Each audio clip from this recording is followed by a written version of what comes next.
The following program may contain coarse language, violence, nudity, mature subject matter, or scenes which may not be suitable for all viewers. Viewer discretion is advised.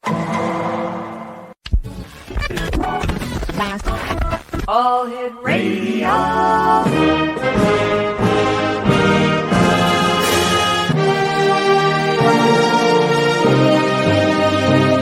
Welcome to the X Zone, a place where fact is fiction and fiction is reality. Now, here's your host, Rob McConnell. And welcome back, everyone. This is the X Zone. I am Rob McConnell, coming to you from our broadcast center and studios in St. Catharines, Ontario, Canada. If you'd like to send me an email, xzone@xzoneradiotv.com, on all social media sites, Xzone Radio TV. And we're coming to you tonight around the world on the Talkstar Radio Network, Mutual Broadcast Network, X Zone Broadcast Network, and on the X Zone TV channel, that is channel 54 on Simul TV. And to subscribe to Simul TV and the great channels that they have for you, visit www.simultv.com. Exonation, we're going to be talking about a book this hour. We're going to be speaking to the author, and he has a fascinating story to tell. The name of the book is Christ-Centered Healing Trauma, Healing a Broken Heart. Joining me now is Norm, and I hope I pronounce your family name right. WIELSCH? Welsh. Thank you very much for joining us, Norm. I've been looking forward to talking to you all day. Tell our audience a little bit about yourself, please, Norm. Well, I grew up as an auto mechanic. Actually, I grew up in Port Coquitlam, Canada. And then my parents moved down here to the LA area. And now I grew up basically in the San Francisco Bay Area.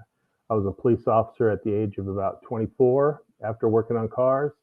And I had no clue where that would lead me. And it was a fun and good career, but it ended up not being too healthy for me emotionally and mentally. Why did you want to become a police officer? And I'm asking you this because I'm a former member myself. Oh, really? I didn't know that. Yeah, and your story resonated with me, very much so. You know, I grew up in my father's business, like I said, and I loved cars, and I actually raced cars, but I knew it wasn't for me. So at an early age, I went ahead and took a ride along with the local police department, and I loved it. I felt that it was my calling. Yeah. So that's why I ended up selling the business and going into police work. Were you a Christian before you entered the force? No, I never believed in God, mostly because the things that I've seen, I couldn't justify believing in God when there's so many bad things were happening. You know, that's something people don't see is the other side of the badge. And many police officers that I know, because of the types of trauma that they get to see, as well as other first responders, doctors, medics, EMT, firefighters, as much as Hollywood and TV shows like to build it up to be this glorified job, which it is, but what these people like yourself, myself, and other members who are first responders have to put up with on a daily basis, I don't think there's one TV show or one movie that has ever portrayed it to the fullest extent. Let's just take a look at 9/11. Everybody's running out. Police officers, paramedics, firefighters are running towards the danger. And now I understand you were diagnosed with PTSD. Yes, about 12 years in. My dad was a military man, so I was taught at a very early age just to push down your emotions. You know, don't cry, don't exhibit any emotions at all. And I was real good at it. You know, one of my very first calls was an airplane crash into a shopping mall on 23rd of December, so just a couple days before Christmas, where the plane literally went through the ceiling and 50 yards away from where Santa was. And it was a horrific scene, and that was my entry into police work. But I was good at shoving it down. You know, I had a lot of calls of toddler deaths, drownings and vehicle accidents, horrific suicides. Yeah. But I was always able to push it down. I think that's a sign of a good officer, but of a bad human being, right? Not a bad human being, but it's not good for us to push these down. And pretty soon, after about 12 years, I was experiencing a lot of anxiety attacks, panic attacks, and started having nightmares. And yes, I was diagnosed at that time with PTSD. Yeah. It's a totally different world out there from the front seat of a cruiser, as well as the first responding that you do. I don't think any member of the force or any emergency responder ever forgets that first case that they attend.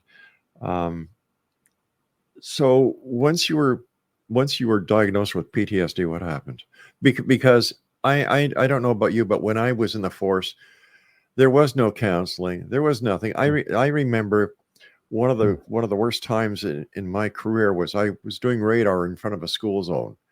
And I don't know about your department, but our department had squealers. That's a tape that comes out, and you go back to the station, and the OIC would check the number of infractions compared to your tickets. No, I've never heard of that. Oh yeah. So I had to be in front of the school zone. I believe it was from 3 o'clock to 4 o'clock. The tolerance was less than 5 miles an hour. Oh wow. So this I'm just getting ready to turn everything off and get on with my patrol, and the alarm goes off on the radar. Okay. Pull the guy over, get out of the car, pull him over. And he says, "Did I do something wrong, officer?" I said, "Yes, you were doing 34 in a 30-mile-an-hour zone, in a school zone." He says, "You know what, officer? I'm sorry.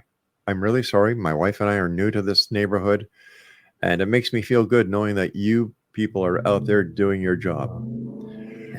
So, you go back to the cruiser, you run them through, through the system. Guy's cleaner than a whistle. Got to give him a ticket. Get out of the car, give him the ticket. He says, "Thank you very much, officer." He shakes my hand. And he leaves. He's with his wife. Newlyweds, new to the neighborhood. I'm in the back. I go back to my car and I'm saying, "Oh, geez."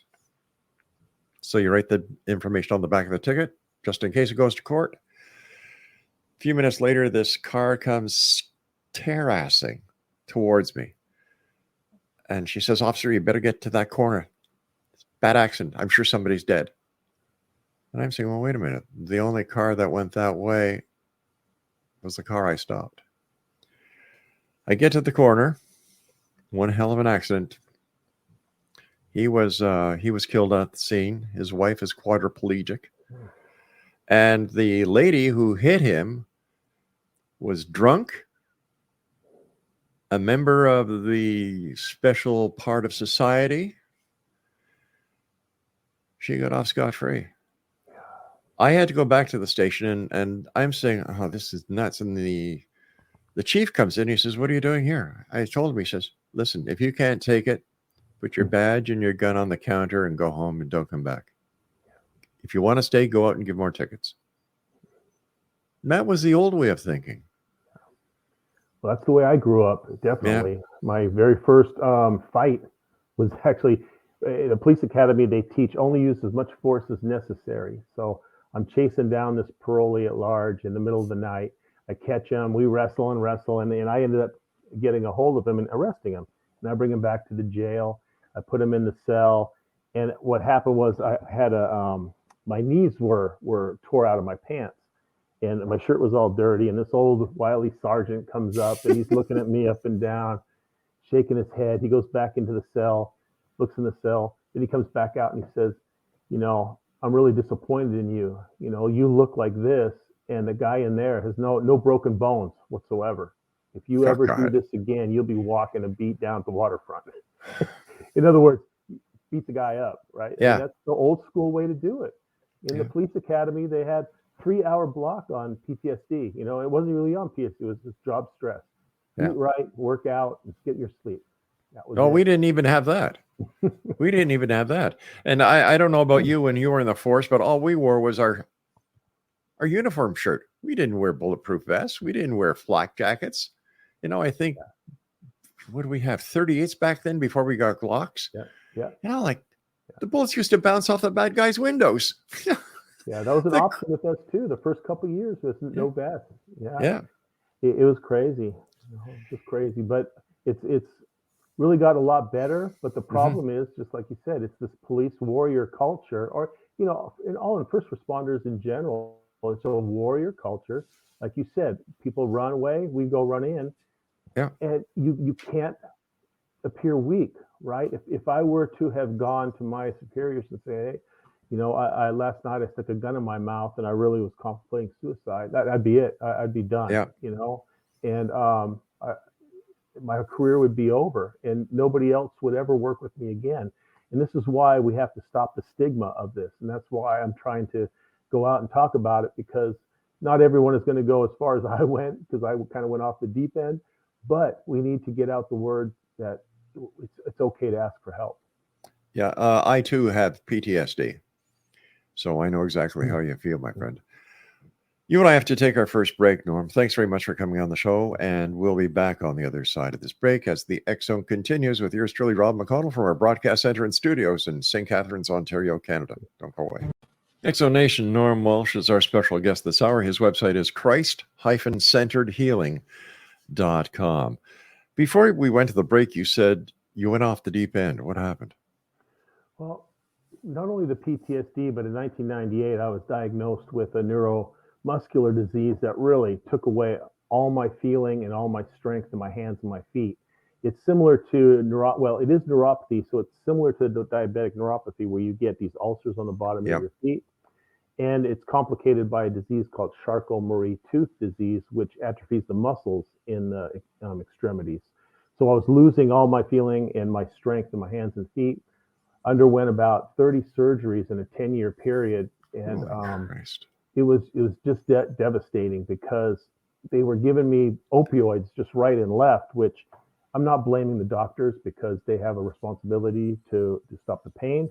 But due to my poor coping mechanisms, I ended up abusing the pills in order to combat the emotions that I was feeling.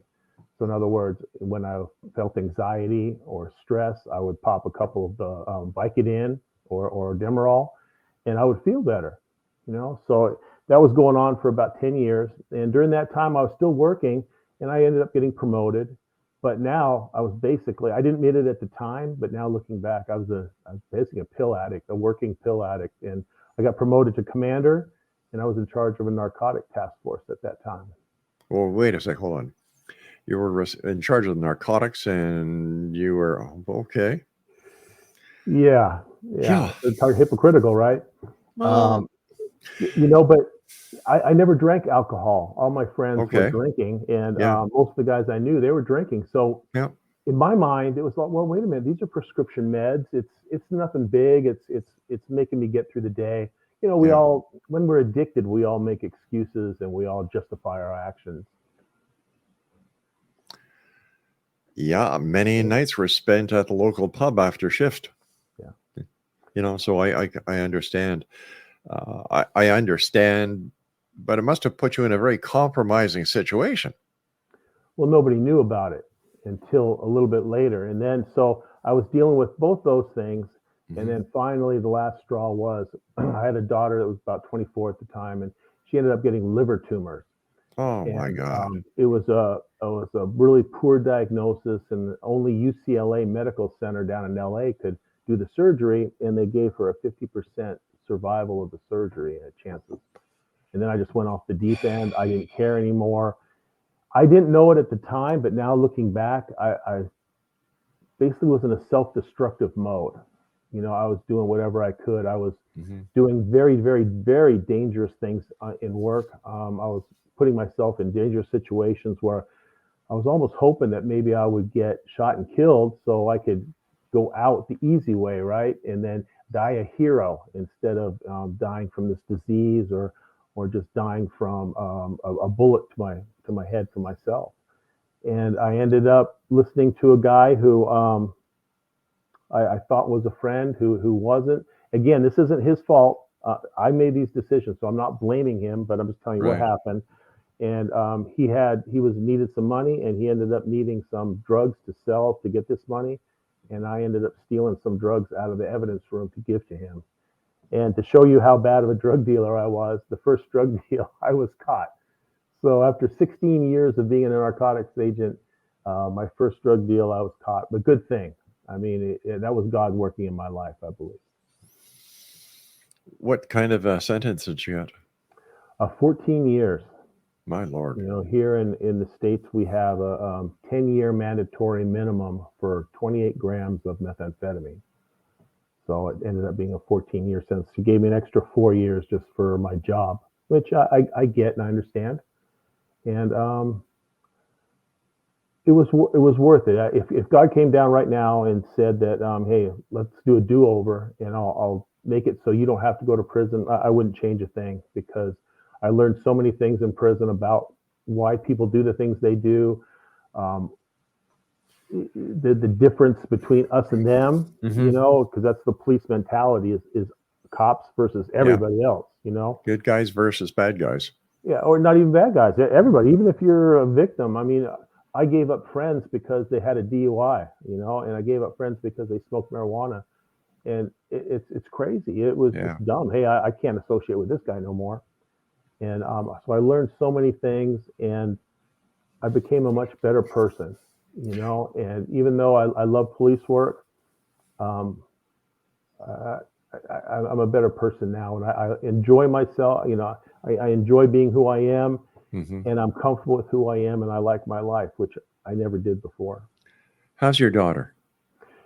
Actually, God healed her. It's just amazing. It's oh, that's fantastic. I know we don't have the time, but we went through. We prayed for her, and the doctors said it was miraculous. They don't know how it happened, but the liver has clean tissue now, and she's 32 or 33 now, and no problems. So, you know, that's one of the reasons why I truly believe in God now, is He really moved in my life.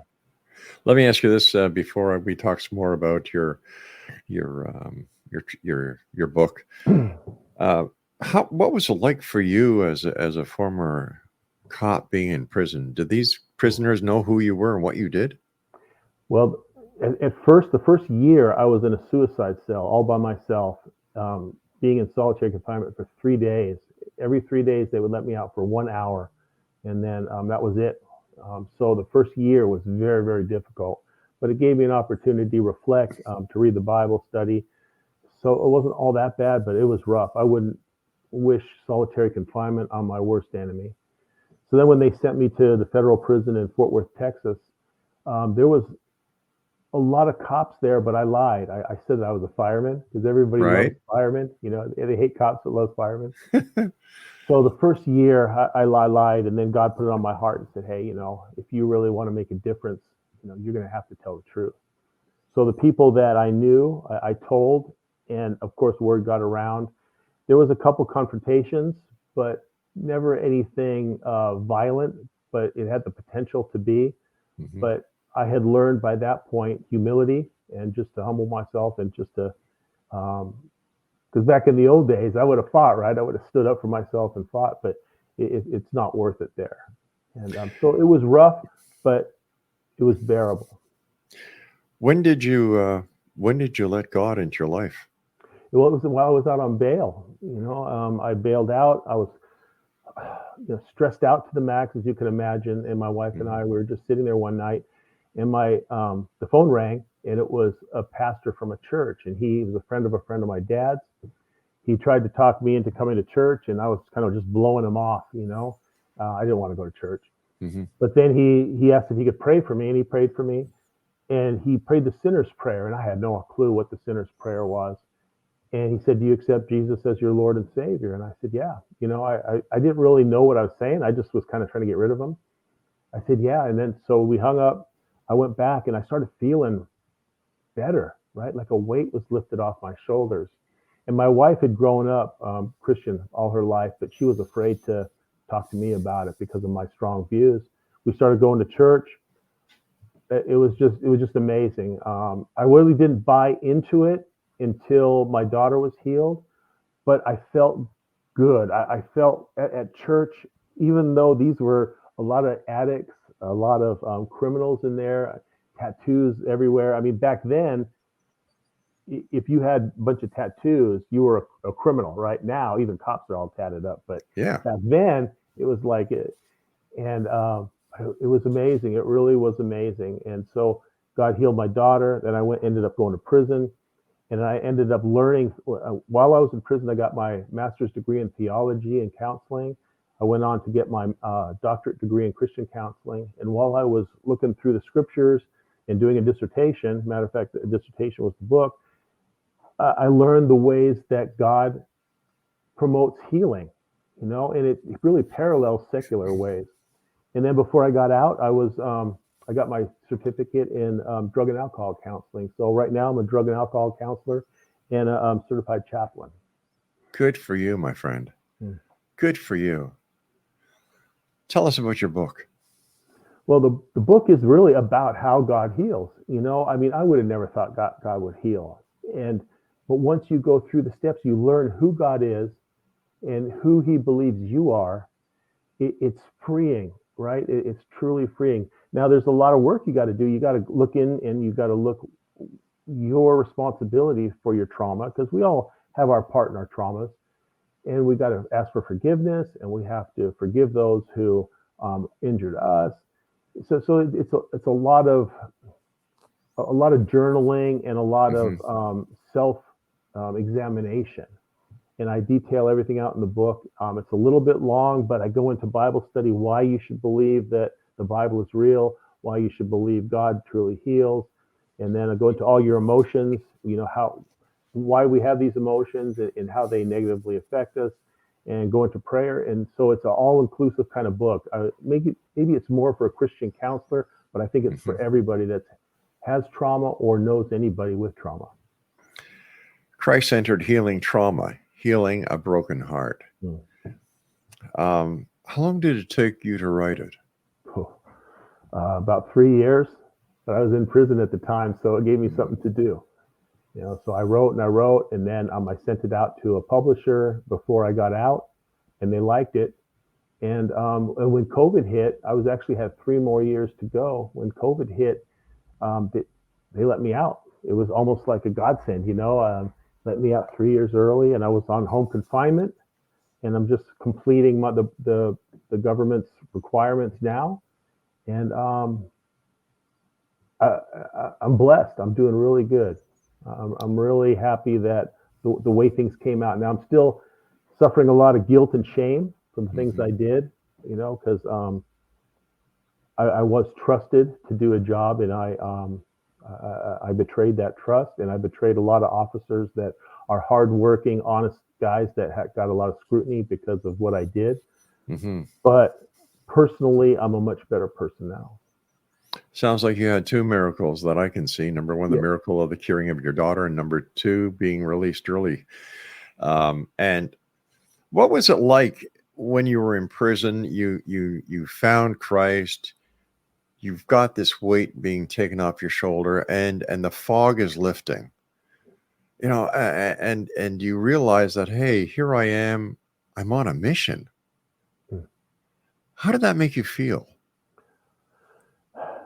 Looking back, I just can't believe some of the things, the situations that I was put in. I mean, when I went to a minimum security prison, the chaplain there just basically gave me the keys to the chapel and said, hey, I just don't have time to come to minimum security. I'm in maximum security. Just run the church.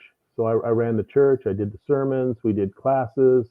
I counseled people. I mean, it was technically informally, but I counseled people. And I learned so much about what makes people tick, right? When you go to the police academy, they say, okay, this person possesses drugs or uses drugs. They're wrong. It's bad. You should be arrested. Yeah. Well, I think we need to look at more of a bigger picture. If we really want to solve these problems, we got to look at the bigger picture and say, okay, why are these people using drugs? And now, after a couple of years of being a addiction counselor, I see that a lot of it, not everything, but a lot of it is trauma-based from childhood, and they're just the same reason why I am is trying to numb those emotions that I felt and not wanting to look into really what's bothering me. And I think that we'll never solve the drug situation until we really go to the social part of it. We need to look into that. Yeah, I agree with you. We just don't ask the right questions. We don't hear the entire story. There seems at time in police work, there's no compassion. That's right. And it's a whole new different world out there once you're carrying that badge. My uncle was a sergeant, and when first time I put my badge on, he said, "Now don't forget, always treat the person on the other side of the badge as you would want to be treated." Yeah. And that was like, whoa, okay. You and I have to take a break, my friend. Please stand by. And Exo Nation, the name of the book is Christ-Centered Healing Trauma, Healing a Broken Heart. And Norm's website is Christ-Centeredhealing.com. More of this fascinating story when we return. Don't go away. Exo Nation, we're talking to Norm Welsh. He is the author of Christ-Centered Healing of Trauma, Healing a Broken Heart. His website is Christ-Centeredhealing.com. What kind of feedback are you getting now from those who know you and those who know what happened, with the arrest, the addiction, and the prison time? Well, guys I worked with, they won't have anything to do with me. They just stay far away from me. I don't know if they're afraid that they will be thought of as a co-conspirator or what. I probably would have done the same thing back then and not having the epiphany I had, because like we said earlier, it's us against them.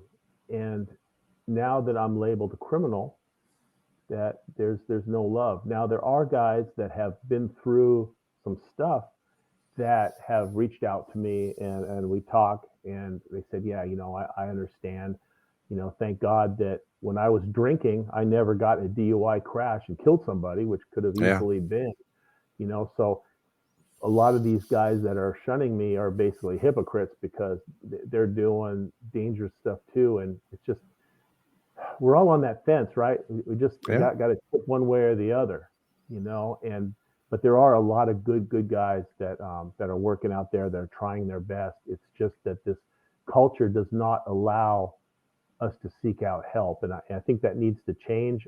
I heard it's slowly changing, but the guys that I have talked to that are still working, said it's still not. If you show any sign of weakness, they try to get rid of you. But you're paying your debt to society. You're helping society in a manner that law enforcement can't. Yeah. As I see it, you're still serving and protecting. I try to do that. Yeah. My whole goal is to be a first responder chaplain. Yeah. I believe that it's going to take a few more years for them to really trust me, because a lot of them will think it's a jailhouse, conversion, and I'm only doing this because, to get out early or to make myself look less. And that's not true, because I did confess up to everything that I did. Right. And I don't blame anybody but myself. But I understand the culture, and if it takes a little while, that's okay. But those that are non-first responders, like people in the church,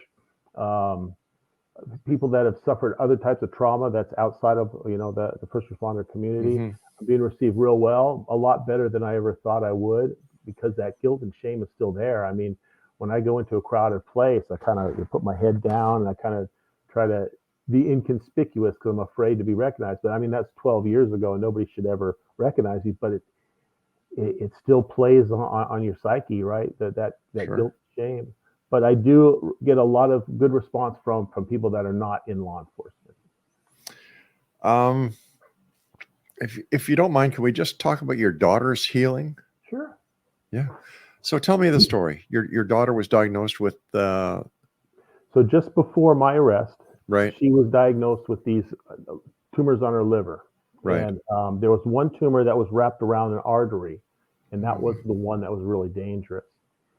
And when they told us that we had to send her down to UCLA and she might not survive the surgery, I just freaked out. And that's when I went that spiral, because so many things were hitting me at all times. It was my personal health, because then I was thinking that her issues were related to me because my DNA was flawed. You know, I was going through some serious illnesses and mental illness that I knew, but I didn't accept.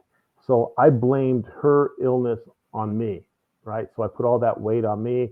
Then it was the pills, and it was the PTSD. So all this stuff was going on, and I just imploded. But what happened was that after we started going to church, all my kids were saved, and that was another huge blessing that happened from this all. You know, I have the guarantee that they're all going to heaven. So what happened was, it's really interesting. She was supposed to do a biopsy, and the Sunday before the biopsy, our pastor in mid sermon, I mean, just he stopped in the middle of the sermon and said, "I want to pray for Norm's daughter Jennifer," because by this time they knew who I was. I was going there long enough. He prayed for her with the whole congregation, and it was really moving. I mean, it was really moving. So we go to the biopsy. Biopsy is good. We go to the doctor's appointment a few weeks later, and the doctor says, "Hey, I need another scan." And so we did another, I think it was a CT scan. And when we came back there, he put both scans up, and one was clean, and the other one, the tumors are a light area on the liver comes out dark, and the light areas are the tumors, and one had no light areas. And he looked at me and he goes, I don't know what to say. I've never seen this before. The liver tissue is normal, and there's no more tumors.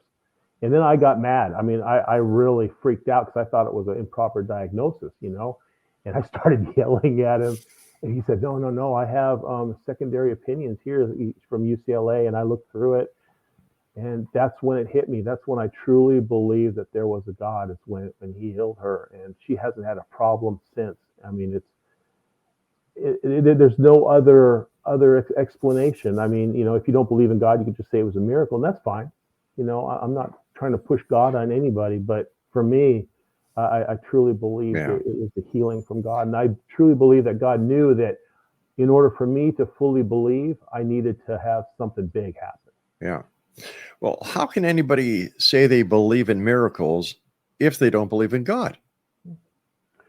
I mean, like AA says, higher power, you know, and that's the hard part for me when I go into the addiction places. We have to say higher power. You know, our county won't allow us to talk about God. Why not? Because it's not a Christian place, and the county is paying for it. Oh, brother. So if the county pays for it, we got to keep God out of it, which I get, I understand. But I truly believe without some type of higher power, without some type of spirituality, that there is no healing, right? Because when we believe in a spiritual entity, and I'm going to call him the Christian God. Anybody can call him whatever they want. On my show, my friend, you call him God.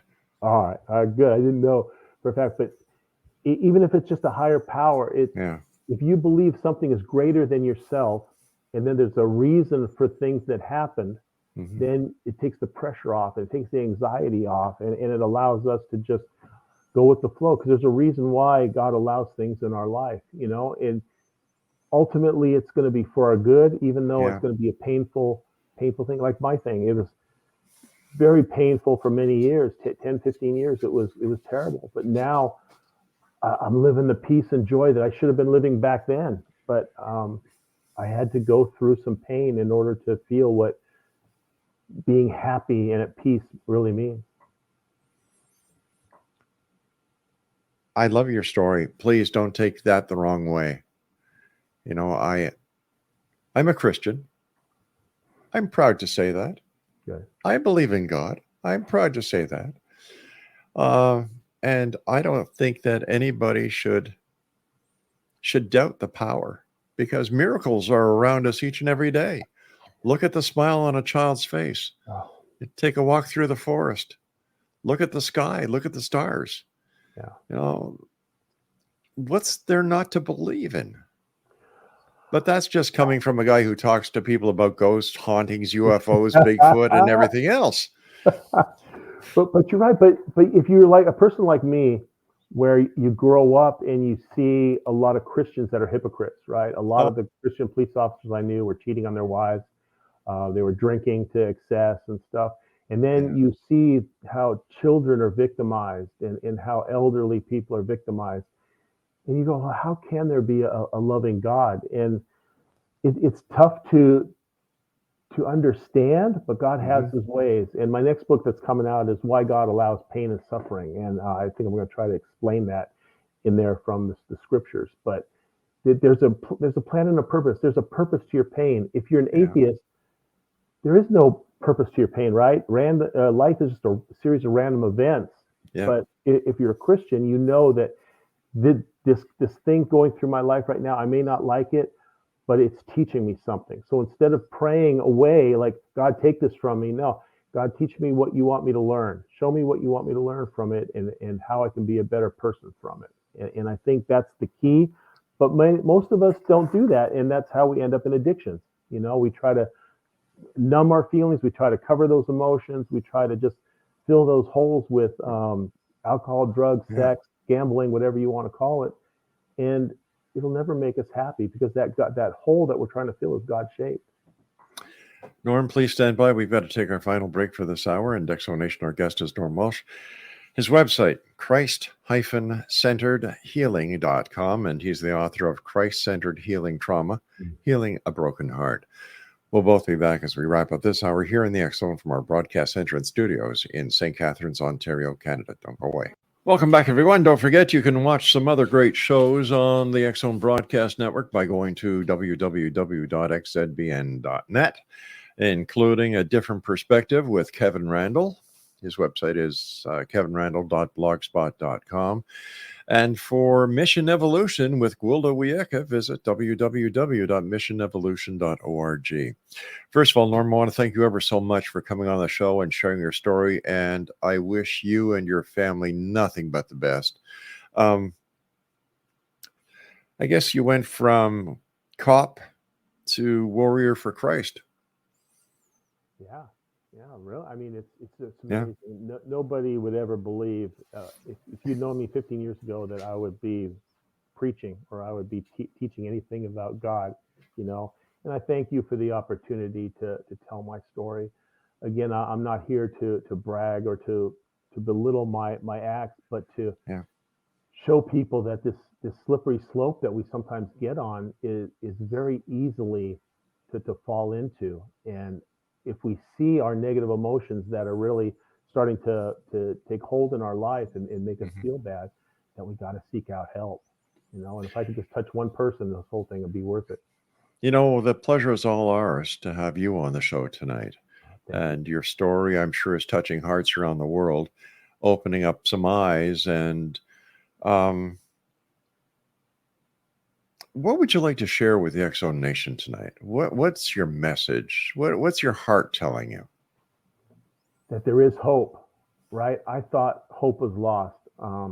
This one night, I tried to commit suicide. I put a gun in my mouth, and I almost did it. It was, for the grace of God, I didn't do it. And I lost all hope because I felt I was going crazy. I felt that this was beating me, but it doesn't have to. As long as you talk to somebody, I mean, whether it be a trusted friend, your pastor, your wife, whoever, trust somebody and talk to somebody. And if you have absolutely nobody, call 911. Well, at least it's 911 down here, and it's 911 up here. Nice. And get into a doctor. There's no shame. There's no shame in even taking meds, antidepressants or anti-anxiety meds to start that healing process. But the only way to truly heal is to do that self-evaluation and to forgiveness, to forgive those that have hurt you, because the resentment is just eat you up. But that's my main message. There's hope. And I pray that you seek it out and don't be afraid to seem weak, because it takes a much stronger person to admit that there's something going on than it does to just bury it and pretend everything's okay. How's your family doing? They're doing so great. They forgave me for everything that happened. I mean, they suffered a lot during this time. I was gone over 8.5 years, and they suffered. My wife, she's just an angel. She stayed with me because she knew who I really was, right? Right. she knew that wasn't me. That was that something changed me, and I just can't ask for a better family. I just love them all. I praise God that they're healthy and they're happy. I've got 7 grandkids now. God bless you. Just loving life.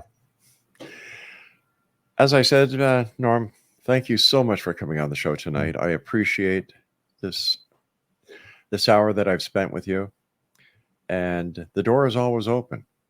So please, when you write your next book, or if you just want to drop by and say hi to an old friend and fellow guy who used to wear blue, let us know. We'll love to have you back on anytime.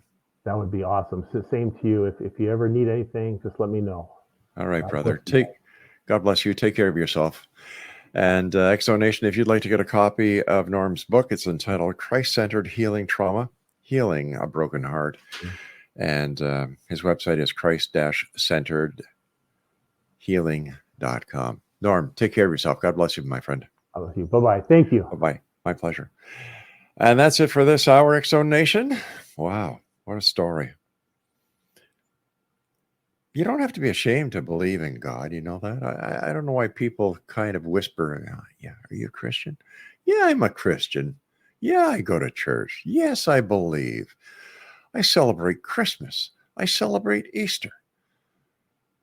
I've seen miracles, both as a police officer and doing this very show. I've seen miracles because the main focus of this show is to touch one heart each and every night. And I believe that tonight, listening to Norm's interview, a lot of hearts were touched. This is the X-Zone. I am Rob McConnell, and we'll be back on the top of the hour. Don't go away.